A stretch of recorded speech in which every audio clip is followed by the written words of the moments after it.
Modi cabinet की पहली briefing सामने आ रही है, हम सीधे उस पर जा रहे हैं। Shri Mansukh Mandavia ji, the Honorable Minister for Information, Broadcasting and Youth Affairs and Sports, Shri Anurag Singh Thakur ji, my warm welcome to the Honorable Ministers. The press conference will be conducted as follows. First, the Honorable Minister for Information, Broadcasting will give opening remarks, followed by remarks by the Minister for Agriculture and Farmers Welfare, followed by remarks by the Minister for Health. After the briefing, we will take a few questions. Over to Honorable Minister, sir. धन्यवाद।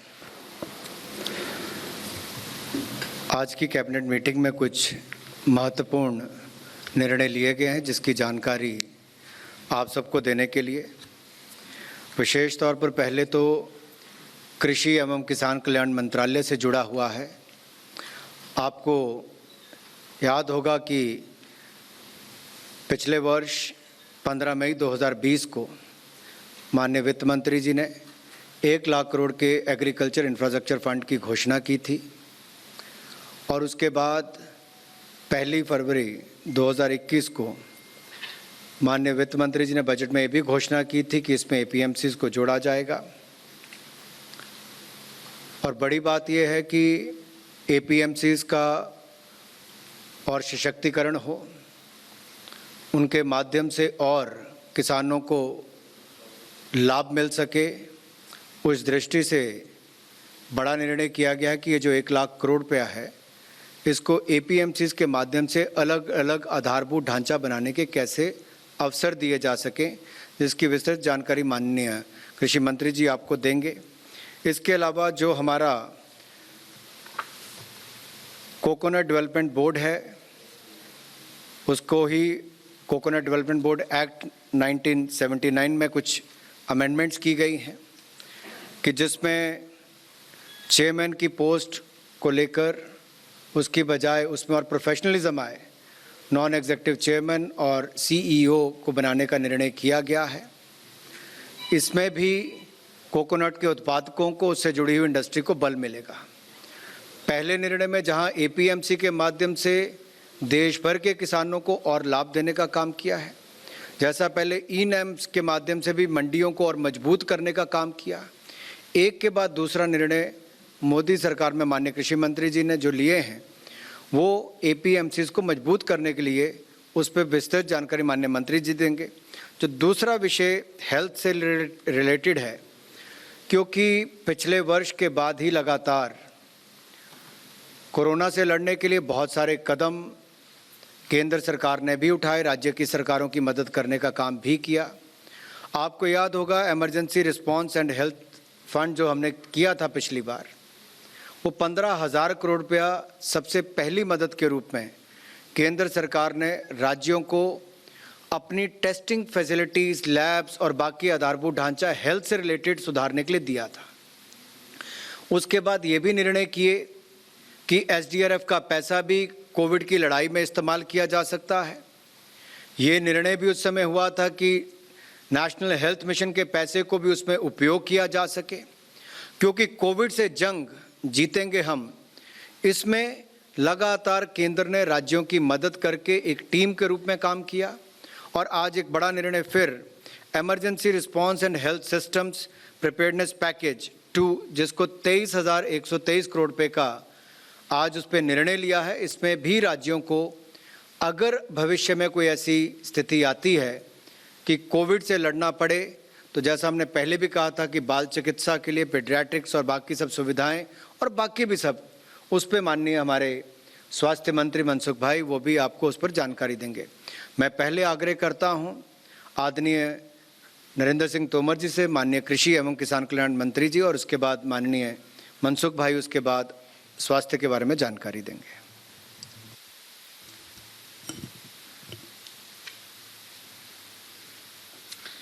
इस अवसर पर उपस्थित हमारे स्वास्थ्य एवं परिवार कल्याण मंत्री माननीय श्री मनसुख भाई मांडविया जी और हमारे सूचना प्रकाशन मंत्रालय के नवनियुक्त मंत्री माननीय श्री अनुराग ठाकुर जी सचिव कृषि, डीजी साहब और उपस्थित मित्रों, जैसा कि माननीय मंत्री जी ने आप सबके समक्ष विषय रखा कि आज मंत्रिपरिषद की बैठक संपन्न हुई। प्रधानमंत्री नरेंद्र मोदी जी की अध्यक्षता में बैठक में कृषि एवं स्वास्थ्य मंत्रालय से संबंधित अनेक निर्णय हुए। कृषि मंत्रालय से संबंधित जो निर्णय हैं, विगत 7 वर्षों के आप सब भी साक्षी हैं।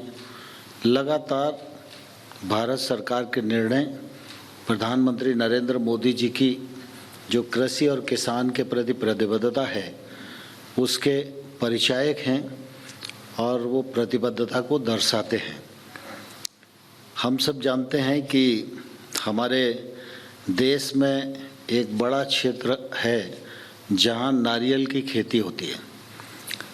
नारियल की खेती का में उत्पादन बढ़े, उनके किसानों को सहूलियतें दी जा सकें, उनकी उत्पादकता बढ़े, और इस सारे काम को देखने के लिए नारियल बोर्ड 1981 में अस्तित्व में आया था।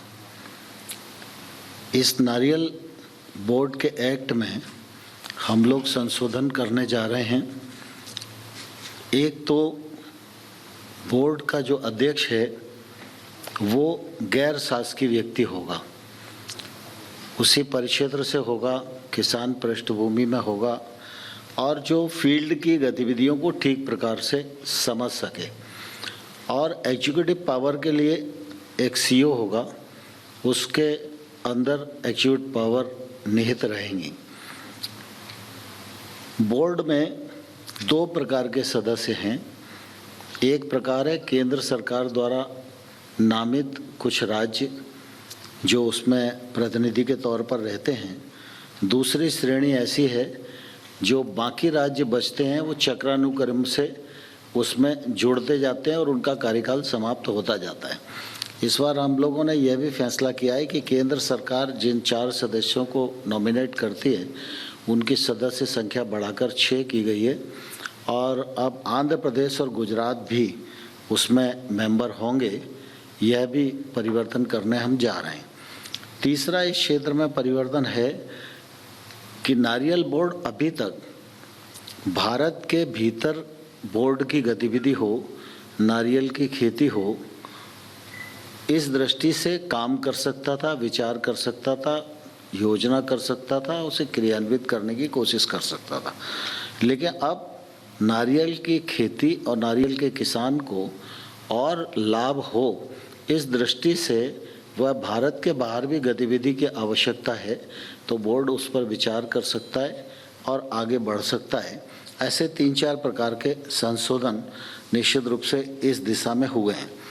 दूसरा आप सबको ध्यान में है, और मैं किसान आंदोलन से जुड़े हुए मित्रों को भी कहना चाहता हूँ, आम तौर पर ये कहा जाता है कि नए कानून आए उससे एपीएमसी ख़त्म हो जाएगी। आप सबके ध्यान में है कि भारत सरकार ने जो कुछ भी समय समय पर कहा है उसको करने का सद प्रयत्न किया है, और जो घोषणा बजट में भारत सरकार की होती हैं उनको भी क्रमशः हम पूरा करते हैं। जब इस बार बजट आया था तो ये कहा गया था कि मंडियां समाप्त नहीं होंगी, मंडियों को और मजबूत किया जाएगा, मंडियों को और संसाधन मिले इस दृष्टि से प्रयत्न किया जाएगा, और जो कृषि अवसंरचना फंड 1 लाख करोड़ रुपए का आत्मनिर्भर भारत के अंतर्गत प्रावधान किया गया है, उस 1 लाख करोड़ के फंड का उपयोग ये एपीएमसी कर सकेंगी। तो बजट की जो घोषणा थी उस घोषणा को पूर्णता प्रदान करने की दृष्टि से आज मंत्रिपरिषद में यह विषय आया। तो आज मंत्रिपरिषद के निर्णय के अनुसार एपीएमसी भी अब उसके लिए पात्र होंगी और वो इंफ्रास्ट्रक्चर फंड का अपने संसाधन बढ़ाने की दृष्टि से किसानी के लिए अधोसंरचना उपलब्ध कराने की दृष्टि से उपयोग कर सकेंगे। इसी के साथ साथ राज्य सरकार और राष्ट्रीय और राज्य स्तर की जो कोऑपरेटिव की फेडरेशंस हैं या स्व सहायता समूह के फेडरेशन हैं, वो भी इसकी पात्रता की सूची में आज के निर्णय के बाद आ जाएंगे। अभी तक हम लोगों ने इसमें ये प्रावधान किया था कि कोई व्यक्ति, संस्था, सहकारी समिति, एफपीओ या एग्री स्टार्टअप, किसानों का समूह, ये सब लोग अगर आएंगे तो एक संरचना बनाएंगे तो उसके लिए 2 करोड़ रुपए तक का लोन, जिस पर सरकार की गारंटी होगी, और 2 करोड़ रुपए तक के ऋण पर 3% ब्याज की छूट होगी।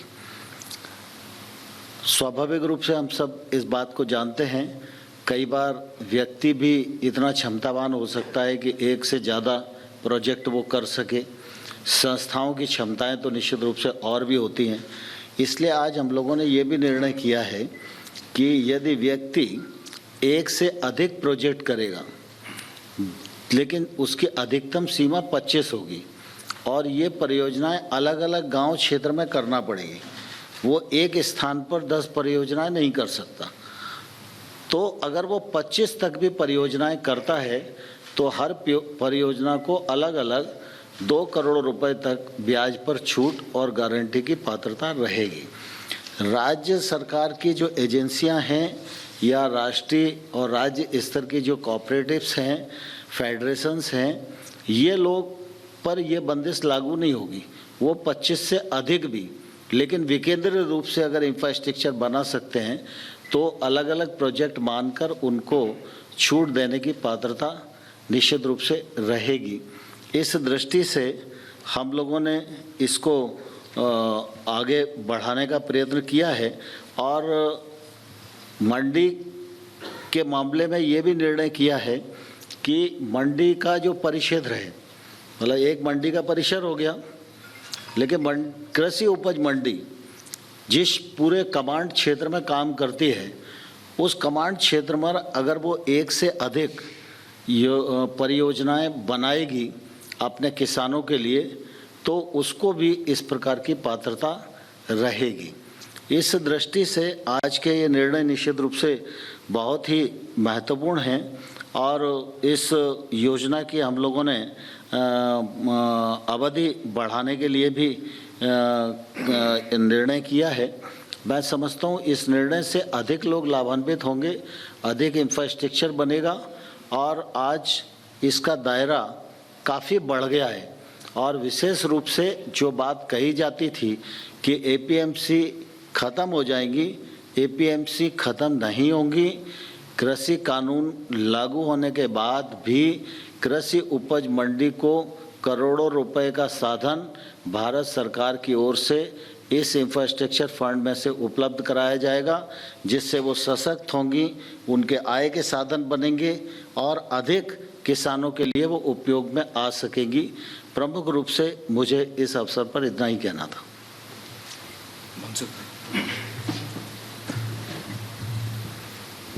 नमस्कार। आदरणीय तोमर साहब, आदरणीय अनुराग जी, सेक्रेटरी एग्रीकल्चर और सभी पत्रकार बंधु भाइयों एवं बहनों, आज हेल्थ के संदर्भ में कैबिनेट में एक महत्वपूर्ण फैसला किया गया है।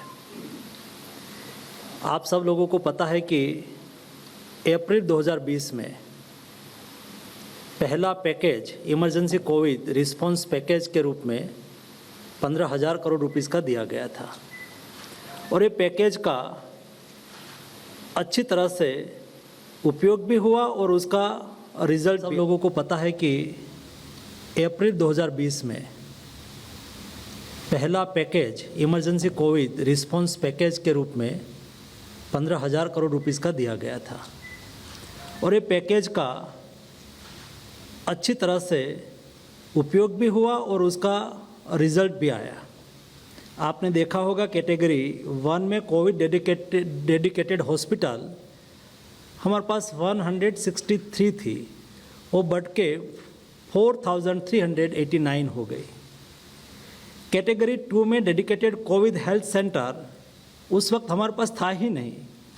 ये पैसा का उपयोग करके 8,338 हमने डेडिकेटेड कोविड हेल्थ सेंटर बना लिया।